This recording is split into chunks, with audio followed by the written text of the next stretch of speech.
Hi, and welcome. Thank you very much for being here and joining us at the Start Stack Academy, presenting to you from the arena. If you're joining us on LinkedIn, YouTube, Twitter, or even our own platform, thank you very much for coming and sharing your time with us. Your time is very valuable, and we're excited to share with you more about what we are building at Start Stack. So, jumping right in, I'm going to share with you how we're going to spend our time together.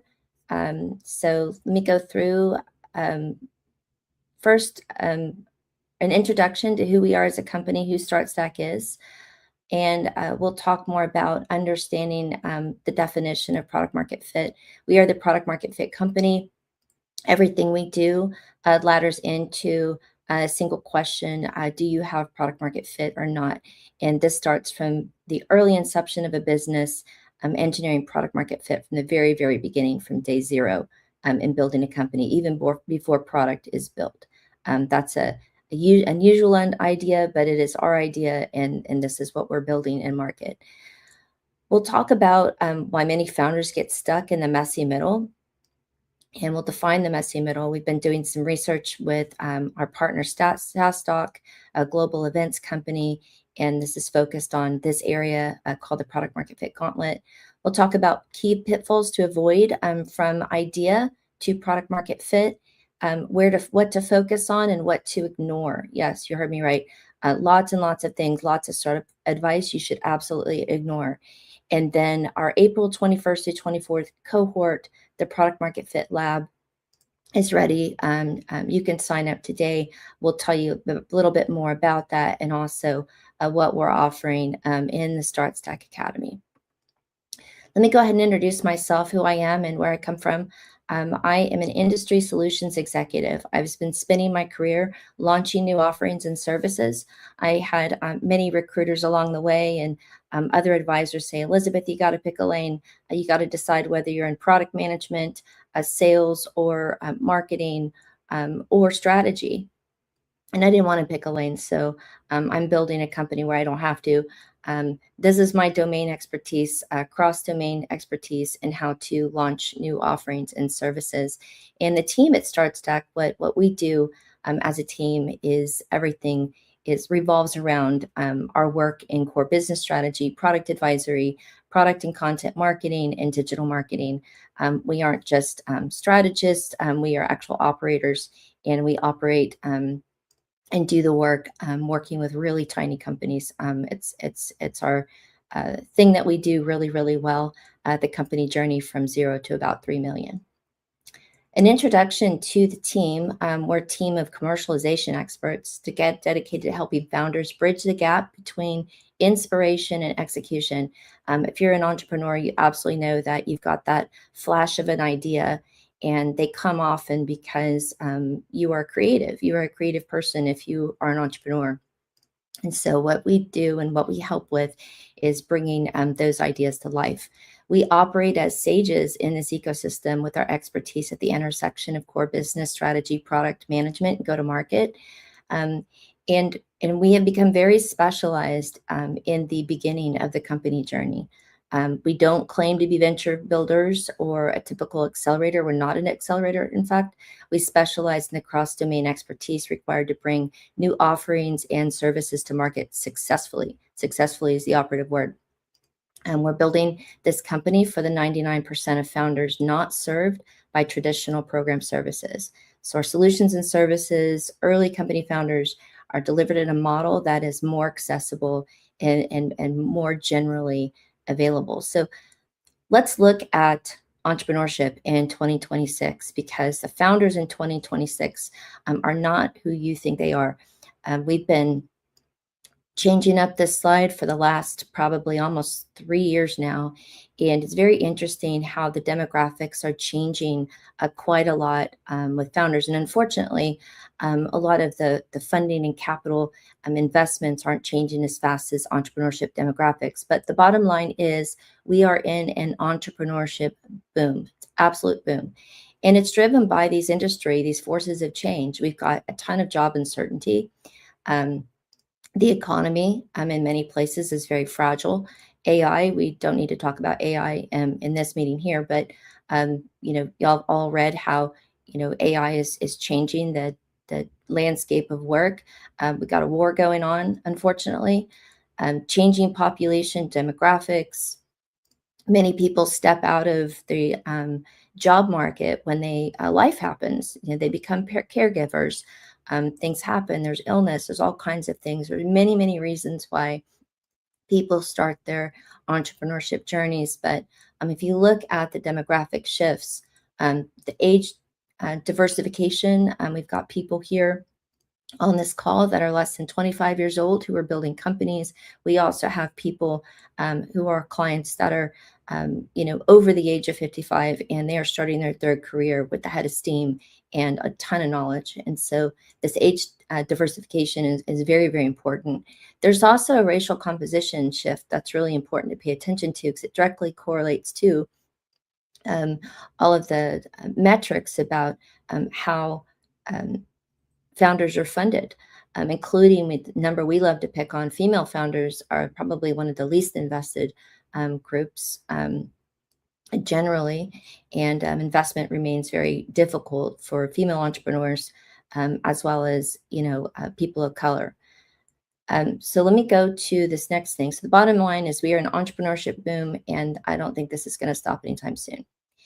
Getting started, however, is hard, and there has been a methodology that's in place for about 14 years called the Lean Startup, and maybe that worked in the early era of cloud computing, um, but it's largely a very product centric methodology.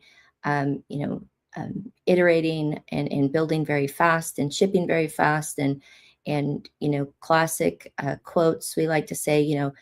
We hear actually just pivot.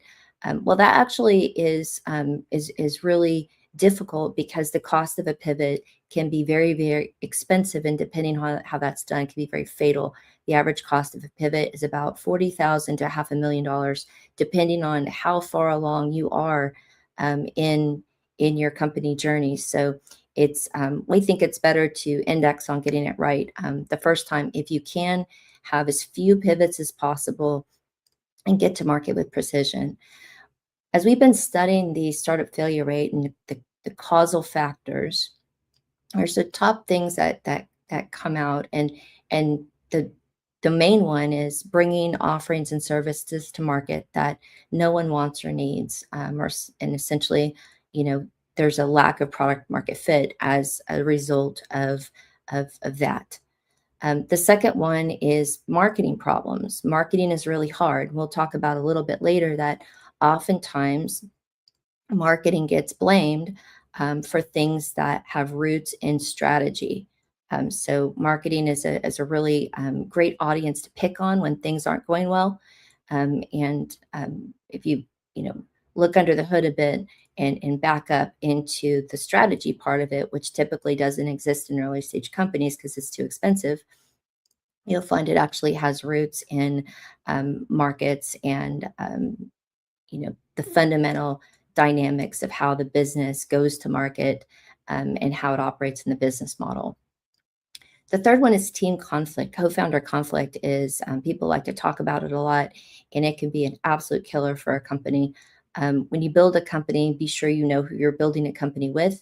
Go alone, don't go alone, but also make sure you have a team around you that supports an alignment around that journey, because team conflict can be have roots in, you know, having a product and market that doesn't work, or marketing problems, running a number of things that can happen when you're building an early stage company. So team conflict is something I know there's a lot of um, speed dating for founders and these kinds of events.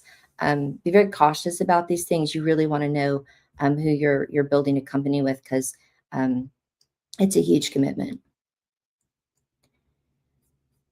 So Start Stack, we're grounded in our methodology and real world testing with decades of experience in strategy, product, and go to market.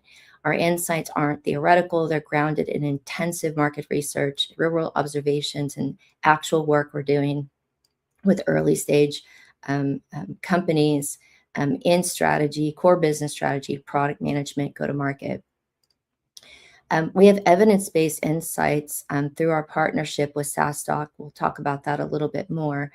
But we've been interviewing a number of companies to identify what separates survivors of this product market fit gauntlet we're talking about um, with those who fail to make it through, quote unquote, the messy middle. I'll define that in a minute.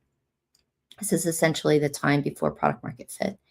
We're using a proven methodology, and what I've personally been trying to do for the last 3 years is break it.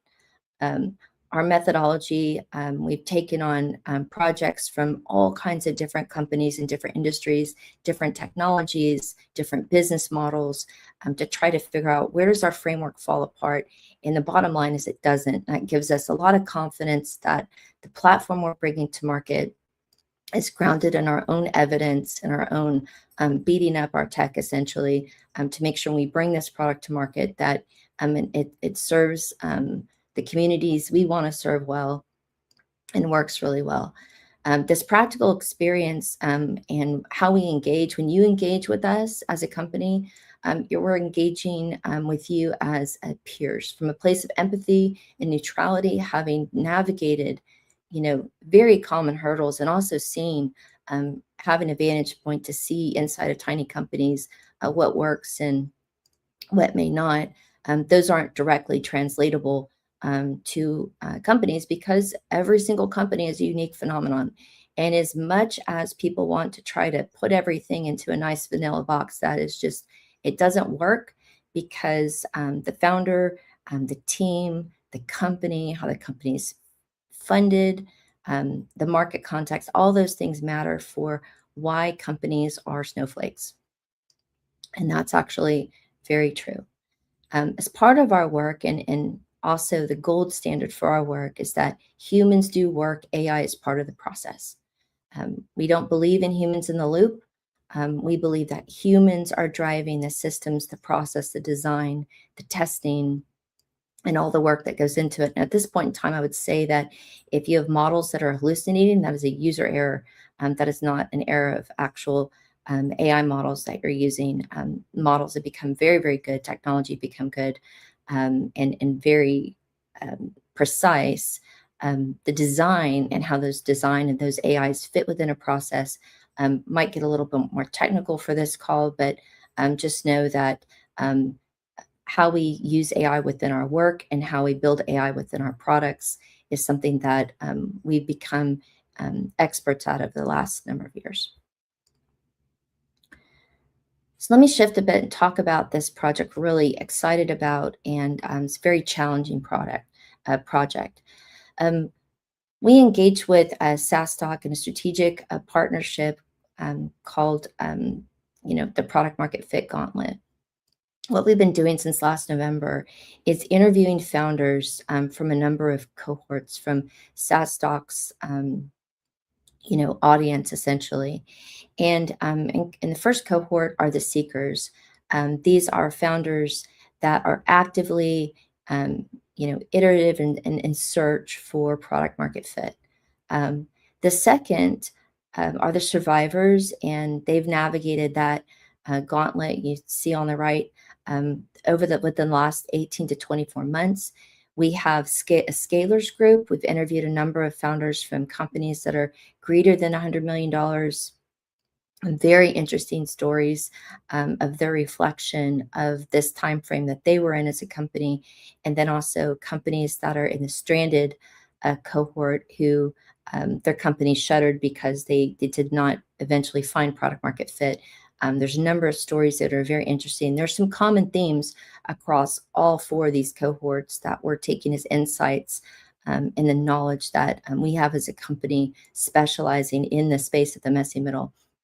I shamelessly stole this graphic from Peter Walker. If you don't follow Peter Walker, he's head of insights at Carta and produces some really incredible content and data on the startup ecosystem. I put that arrow right in the middle because when I saw this graph, I'm like, oh, wow, that's exactly what we're trying to better understand. And the reason we want to understand this is because, as revenue architects, when investors have nice, clean metrics, when companies have product market fit, what that looks like is repeatability in revenue, a way to clearly define the financials of a business. Earlier than that, it's much more difficult. And because you know, funding is really changing, where smaller companies are expected to behave more like larger companies, and at the same time investors are coming down market to the smaller space with this nice neat collision around how do we define this space in the messy middle more cleanly. And so what we're looking for as a company, we're looking for the business patterns, we're looking for the psychology patterns are really important for assessing how companies come into market, how they stay there, and the fingerprints essentially of the founder on the company. And we are going to come to market with new frameworks for this stage of product market fit, this specifically in the messy middle. And so over the next number of slides here, I'll share a little bit more about our early insights for this project. If you are a founder and you fit into any of these 4 cohorts, we really are seeking additional participants from cohort A and cohort D. I'm also looking to interview 3 more investors who are specialized in the seed to pre-seed space. So if that's you, please raise your hand, fill out the form on our site, and I will be doing interviews in Austin next week, and also do them virtually as well. So we'd love to talk with you if you fit in any of those groups. Surprisingly enough, our cohort C filled up first, the scalers, and that's also a data point too, that when people get through that, it's like, wow, that was really hard. So if you're in cohort A, keep going. If you're in cohort B, congratulations, but don't get still. And here's why. So before we define exactly what product market fit is, because there's a lot of definitions out there, and we've got our own version of this, we first have to settle on that. What is a product? Sounds like pretty basic, but a product is something a buyer is willing to pay for.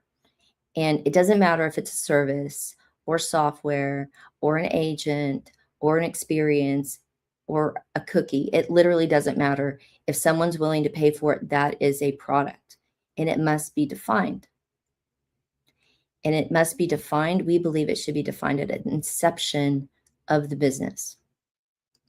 And there's some flexibility there, but that's our point of view, that defining that product at an inception has a higher chance that that product will be successful in the market. And so this is what it looks like. So our definition is this is a process of alignment between a product, a buyer, the function of consumption of that product successfully with defensible moats. Okay, there's a lot of words packed in there that mean a lot of things. So we've defined a product. A buyer is somebody that has extreme pain and that is willing to buy your product right now because that pain is so great, they need to overcome it. The function of consumption is how the buyer engages with your product, consumes it, and buys it again or reconsumes it. And defensible moats are can be complicated, and they're changing faster than ever. With the AI awash with all kinds of new technologies and whatnot. But moats can be both business moats and technical moats. We won't go into that on this call here, but moats are really, really important. So when you get in business, you can stay there. There's a lot of strategy that involves in making sure that you understand what your moats are and how you defend them. Product market fit, what we're learning is not a destination, it's a fix. It's not fixed, but it is a key signal that the business is working. It's defined by repeatability of revenue metrics that can be defined, and they are easily measured. Okay, this is a continuous process. Validating buyer assumptions and user assumptions in fast learning loops is really important. And we've got recordings, every bit of information that you get from customers, either they like your product or don't like their product, or other people that you might be engaging with that are adjacent to the space that knows a lot about the industry. All of that data can be input into fast learning loops. And you want to do this so you can continuously monitor specific business information about your market. Um, and this all fits into real world observations. What is happening with your business? What's happening around it? And how is that informing validation or not validation of the product or service that you're bringing to market? This entire process we're learning requires a lot of discernment, and there's a difference between market requirements and customer requests.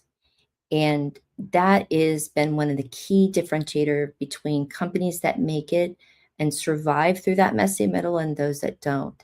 It's very easy to jump through lots of hoops for bespoke customer requests, but it's a very, very easy way to throw off your product roadmap. And having coherence in your product roadmap and making sure that you're sticking with it really matters, because this all boils down to time and money at the end of the day. We won't talk about that until coming up here. But building a roadmap is really important to build and stick with. In this stage of company building, you've got to trust your instincts. No one knows your business better than the founder and the team building the company. The depth and breadth of the problem that you and your team are solving, and no needs to be solved. You know this better than anybody, so be very, very cautious about taking guidance from people who don't understand the market as well as you do. So continuing on, some of the other things that we're learning about why many founders are getting stuck in the messy middle, and the one that rises straight to the surface is optionality. Optionality is a real killer. Um, this is particularly true for technologies that are built, horizontal technologies that can serve many industries. Having too many choices essentially around where to focus. When you're trying to figure out who your first 10 paying customers are, if you're scooting across healthcare, finance, financial services, manufacturing, you've got all these industries, it's very difficult to know where you can anchor your product in and then expand later. So having optionality, a key quote that sticks out is from this research work is, founders said, every time we niche down, we grew. And that's a consistent theme that's coming out. There's also strategy versus marketing. And I had mentioned before that sometimes marketing problems really have roots in strategy. They show up as marketing not working, but and some of the things that can manifest as is you end up building the wrong pipeline, going after the wrong market, or going after the wrong economic buyer, or even confusing an economic buyer with actual user, which is incredibly common. Deals that have a long time to close. If your deals are not closing and there's not a repeatability in how long it takes for your deals to close, that's also might be a symptom of a strategy problem that's showing up as marketing not working. Pipeline that doesn't convert, kind of same but different. This pipeline does not convert at all. It's kind of a wasteland of time and money spent engaging with people that have no intention to buy. This is classically manifested in pilots that never convert to paying customers. If you are doing pilots and those are free pilots, make sure that there is an incentive, and your customer, your first two customers or whatever, have skin in the game. It is never a good idea to give people things for free. That will end up wasting your time. So be very cautious about pilots that don't have strings attached. Prospects wasting precious time during a false buying cycle. These false positives can also take up a ton of time and can be a killer for early stage companies. And while many companies or founders that are building SaaS products that are free or freemium, freemium aimed at the wrong economic buyer will not convert into paying customers. This drives a high churn rate, or what's called a low net retained revenue. And net retained revenue is a metric that investors early on look at. So it's important to get that right. You don't want to have a lot of churn within your product. Continuous learning loops are very important. Companies that are surviving the messy middle are very, very close to their customers. They talk to their customers all the time. They understand the key nuances of the problems that they have. And most importantly, those customers are willing to be more patient and spend more time and be more focused because they have a vested interest in having their problems solved. So that continuous learning loop early on is incredibly important. And then the last thing I'll talk about is I've been saying for years now that domain expertise is the new technical knowledge. And what I think this means is founders who are deeply entrenched and understand the problem in their industry and how they solve the problem. Um, this is really the operational know-how and why, AI can really help us sharpen our thinking oftentimes and help us figure out how to do things maybe differently. This operational know-how of founders is deep, deep in the lived experience, and it's critically important for the edges of how a business gets in market and stays there.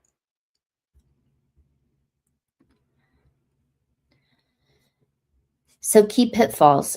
Before I go into this, first, please know that mistakes are a natural part of the process of building a company from nothing.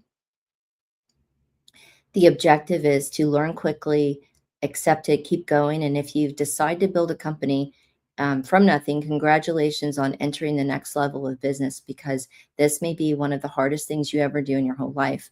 While there are a lot of startup posts and whatever about people going to 30 million ARR in like 6 months, be very cautious because most people building companies, if you talk to the real people and you get behind the scenes on stuff, even companies that are incredibly successful, this is a very, very hard journey. And one of the things that I find very interesting about micro companies is that micro companies are sensitive systems, and the butterfly effects in sensitive systems are real. So very, very small mistakes can be fatal in your swings, either lots of momentum or things that can just really um, set a company back 6 months are very real. So we think tuning and specificity around what you're doing and what you're not doing, all of those decisions are really important.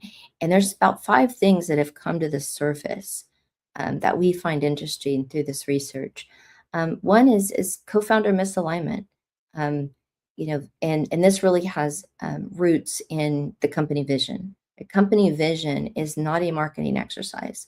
The company vision, grounded in mission, vision, purpose, BHAG, that will get you through the dark at night, and it will make sure that you stay focused on what your vision is. It is definitely not a marketing exercise. So if you're engaged with a company and they've given this task to the marketing team, take note and be concerned. Um, the second one is premature hiring. It is very easy, it's a very natural thought to think, oh, I need a person for this, before you really have defined what you need.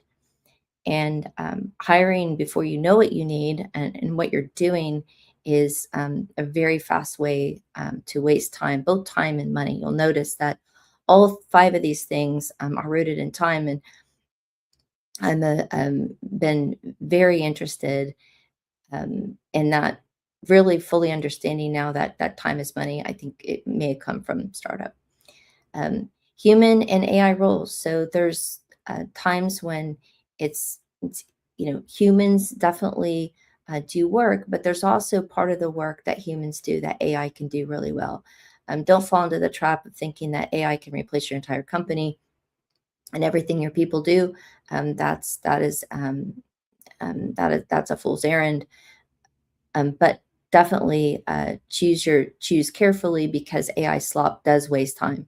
Unwinding AI slop is very tedious and can actually take more time than just having done it yourself. So I mentioned before that models are not hallucinating as much anymore because technology is getting so good. But if your people are using AI, they have to be experts in the use of AI and how they use AI, and making sure that processes are documented and people tune their skills to make sure that AI slop is not part of your company fabric. Reworking the work is also a time killer. So if you're not aligned in what you're doing and why you're doing it, and even bringing people into the company before you really know, you'll find that a lot of work gets reworked. And every time we talk to companies that are, companies that have moved beyond and have secured product market fit, they really were very clear about what they were doing and what they were not doing. Um, and this goes into product sales, marketing, and every aspect of the company. The last thing here is about time buffer and time buffer reality. Your timeline is not there. Startup time, 1 week, actually equals about 3 or 4 months at the speed of startup. So if you're selling to larger companies, uh, and there might be enterprise companies, that sales cycle might take you 6 months, 8 months. So be very discerning about your go-to-market maturity model and the markets that you choose to engage in, and also the company size. It's very rare to meet a startup company that can sell in the enterprise space or even mega enterprise space. We have engaged with some companies that do for very specific reasons, but if you want to jump out into public sector, large enterprise right out of the gate, be prepared to wait for an 18-month sales cycle unless you have something really, really special. All right, so this part is about kind of the order of operations for a tiny company. Discerning signals from noise in early stage company building is part science and part instinct. And it's really important that as you look at these kind of major four areas, um, market requirements versus individual bespoke requirements, I think is one of the single things that separates people who founders who make it through and secure product market fit versus not. Um, this goes back to your product roadmap and your product roadmap requirements. Well, vibe coding is all the rage right now. There's going to be a kind of the record's going to scratch when people realize that, wait, I forgot about product management in the process. So having market requirements clearly documented, focusing on the problem at a market level. Um, if things don't fit into that broader product roadmap, you have to really ask yourself some hard questions about, do we build that, or is that going to take us off our course? Many successful companies often started by being services organizations. And I really love to laugh when investors say, is this a services company? That's a hard tell that they really don't understand AI, because AI is literally about knowledge, and knowledge has roots in services. So it's very good to start your journey, codifying services. It's a great way to start, and can get you going, in the right direction. But be sure, if you're doing that, that you're productizing your services as part of that.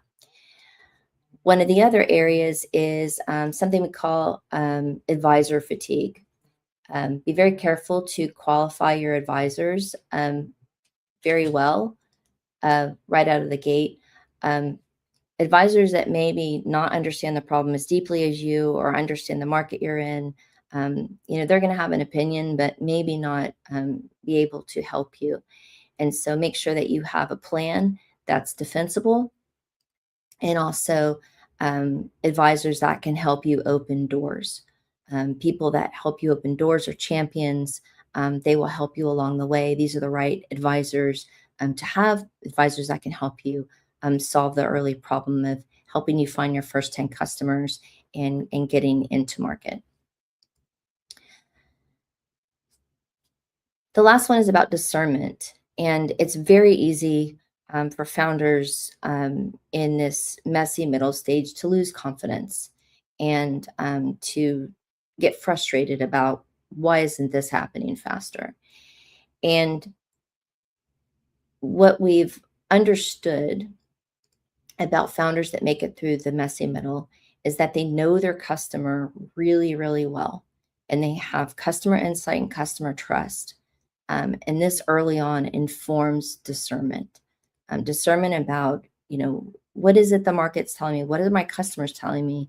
And how to continue to remain focused on the mission, vision, the journey.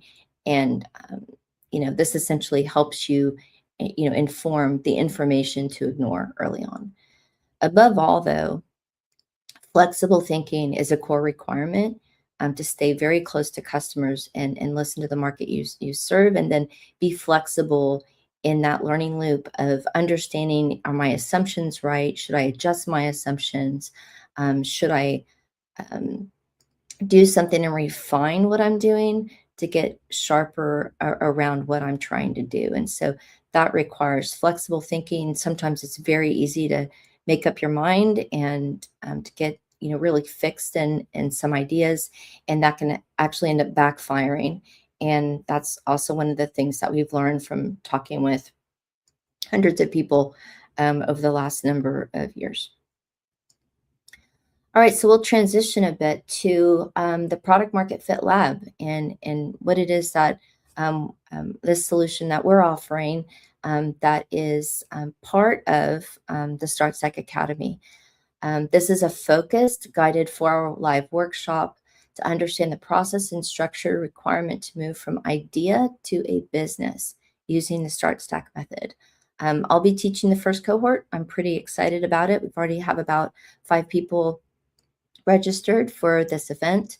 It will happen April 21st through the 24th. So find the link in the chat there and grab your seat. What we're expecting of you is participation. These are 4 live sessions over the lunch hour, 1 hour each. This is delivered over 4 consecutive days, and it's based on our framework. That's a proven methodology for going from idea to building a company. And we'll take you through our 4 modules, the company vision and why that's very important, how to get settled on going from your core values and beliefs to purpose, your mission, type your BHAG. We had our BHAG up on the screen early on. Finding the problem in the market and really focusing in on what is the problem, who has it, what's the external context around that market, how are the dynamics changing, how that problem can be solved, and go really, really deep in the problem space, because the problem is the key thing that helps define the idea.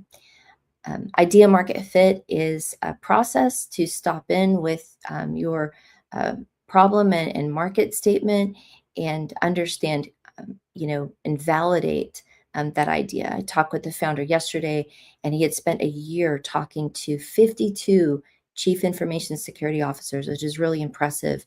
All of that data has helped him inform building a product. That is pretty cool. And then when you get idea market fit, pass fail, go into the offering and strategic direction as part of our framework. And this is when you're building the offering plan, not necessarily building product yet. And so all these 4 things fit together as part of the Start Stack methodology and what we do. So this workshop will teach you this methodology, will teach you how it works and how to think about each of these things. You can start to better define, how to go from idea to, actionable steps. And so out of the product market fit lab, you'll get the founder path blueprint. This is a structured foundation for your business, how to think about it, know exactly who you're building for and why, how to define your offering and shape your idea into something that's real and actionable, and then what to do in the next 30, 60 days. And we'll have some accountability partnerships here to make sure that, people are checking in and making sure that's happening. This is on the heels, or actually right ahead of the release of a product we call the Lighthouse I'll talk a little bit more about that in a minute. Um, what you get with the Product Market Fit Lab workshop is a year access, unrestricted, to the Start Stack Academy, which is structured MBA level entrepreneurship content on demand. Pretty much, we built Netflix for entrepreneurship, going pretty deep into all of the modules, financial models, target markets and clients, go to market maturity models, DMake assessments, all the things to go and really nerd out on how to align your knowledge with the strategy you need to build a company. We also will have future academy events and future workshops. So in May, we're planning product management foundations and content marketing foundations. We like to pick on content marketing. While AI can create all kinds of content, creating content that converts is really what matters. Regarding product management foundations, product management and the separation between product management and engineering is critically important for early stage companies. Quite often they get lumped into a single thing, where engineering also does product management. That doesn't turn out very well. So we want to try to help people understand why those things need to be separated. In June, we'll go through some more workshops, digital marketing foundations. We've got pretty deep into Cloud Code and use of Cloud Code for digital marketing, which is pretty cool. And then also go deeper into product and product architecture for founders. We'll share all about what Epic Zero is and why we think that is very important to build the sprint before the sprints. And all of this is to have better outcomes for your business embedded in day zero, to build confidence. We really, founders stay sharp on reality versus hype. There's a lot of hype out there. So it's really important to how to understand the difference between the two and to know just enough to build your fort. There's a man I respect, Chris Heavey, and he's got a book and a number of great articles out there. And he talks about building your fort. And that's what I think this is about, is to know enough to protect and build your company and protect it from all the things that can go wrong. Stay grounded in evidence and then true to your vision. What is it you want to build and why? And how can you be better at that than anybody? A little bit more on the Start Stack Academy. Highly curated content, specifically organized around a proven method for maximizing learning impact. We think storytelling is really powerful, and I personally don't want to sit through, just somebody just talking. And so I like to learn through movies. And so we really created 10-minute or less learning journeys that are like little movies that are all grounded into our framework. We've got user-guided learning paths and the structured, cohesive curriculum that ties into everything else we're building. We built and designed all the content. We produced it in post-production. We're pretty proud of it. Avatars are our delivery layer. And Sean here on the screen, he's one of our favorite ones. We've got some others we think you probably will enjoy, in addition to the live human content in the workshops. So how can you get started working with us? So please start your founder journey with StartStack. If you are in the idea phase and you're a phase you don't really know what you're doing, you're confused, that's fine. That is exactly, we built this company for you. Explore the StartStack Academy. You can go there today, log into an account. We'll drop a link in the chat here. 5 free lessons are available today. And you can go ahead and get started. You can secure your seat for the Product Market Fit Lab. It costs $2,000 with full access to the StartStack Academy for a year. So go to the landing page and the checkout code there, Product Market Fit Annual Academy, PMF Annual Academy.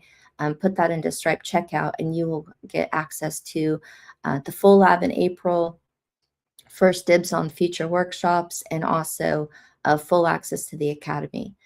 The Lighthouse experience, we're pretty excited about this. We're in some rigorous testing right now, but this is essentially business plan building using our methodology. Founders do the work. AI is guiding you through the process. It's a pretty slick application that we've been working on for a long time. It's been very difficult to build for lots of reasons, mainly that AI changes everything overnight, and we are building moats into this business. And so, this is a very rich and deep application that will help people build a business, any business model in any industry, and that therein lies the challenge. So sign up for the Lighthouse Experience waiting list. We're bringing this to market in the next by this summer. And then follow along. We publish two newsletters every single month called The Market Edge by StartStack. We've been doing this for more than a year. We've got two audiences, friends of StartStack, people who are on our journey with us, helping us make stone soup, and founders who are engaging with us and building companies on their own. Some people in our audiences love to have both, and you can do that too. And then also you can email us, share feedback with us at hello@StartStack. So thank you very much for your time today and your attention. I think we want to maybe see if we've got any questions and move to the Q&A section.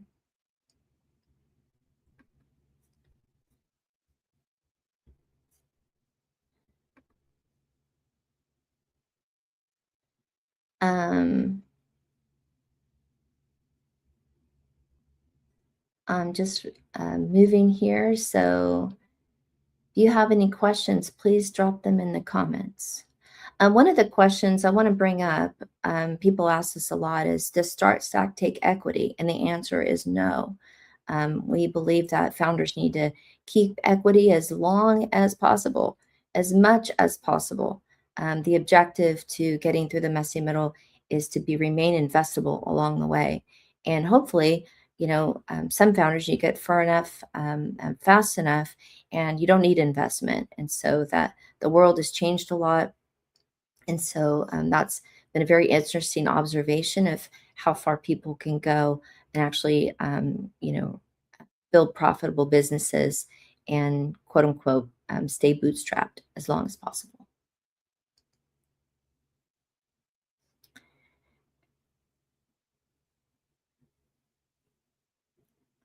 All right. So you know how to find us. Thank you very much for spending your time with us today. And if you have questions, you can email us or engage with us on LinkedIn. It's very nice to see everyone, and thank you for joining us in the StartStack arena.